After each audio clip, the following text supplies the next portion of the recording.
രാവിലെ ഇനി അരി അടുപ്പിടാൻ പോവുക. അമ്മക്ക് ചോറ് വെച്ച് കൊടുക്കണം, എന്തെങ്കിലും ഒരു കൂട്ടാനും വെച്ച് കൊടുക്കണം.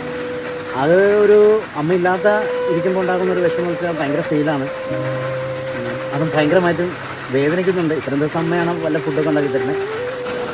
ഇത് ഞങ്ങളുടെ അടുക്കളയുടെ വശമാണ്. ഫുള്ള് മഴ പിടിച്ചിട്ട് ഇതായി കിടക്കുക. ഇവിടെ ഇന്നിപ്പോൾ അടുപ്പ് കത്തിക്കാൻ പോകുന്നത് എനിക്ക് വേണ്ടിയിട്ടാ. പാത്രം മൊത്തം നശിച്ചിരിക്കുകയാണ്. ഇനി ഇത് മൊത്തം കഴുകി എടുത്തിട്ട് വേണം അരി എടുപ്പിടാൻ.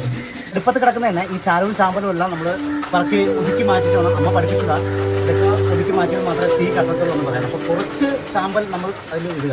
ഇത്രയും കുറച്ച് വിറകൊക്കെ നമ്മൾ വെച്ച് കൊടുക്കുക കേട്ടോ. പൊടിയിലെ ഇതിങ്ങനെ പൊടിക്കുക.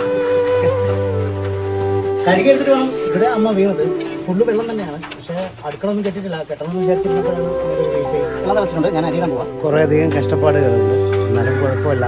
അമ്മയ്ക്ക് വേണ്ടിയിട്ടാണ്. അപ്പോൾ അമ്മയ്ക്ക് വേണ്ടി പ്രാർത്ഥിക്കുന്ന എല്ലാവരോടും ഒത്തിരിയധികം നന്ദി. അപ്പം പിന്നെ കാണാം.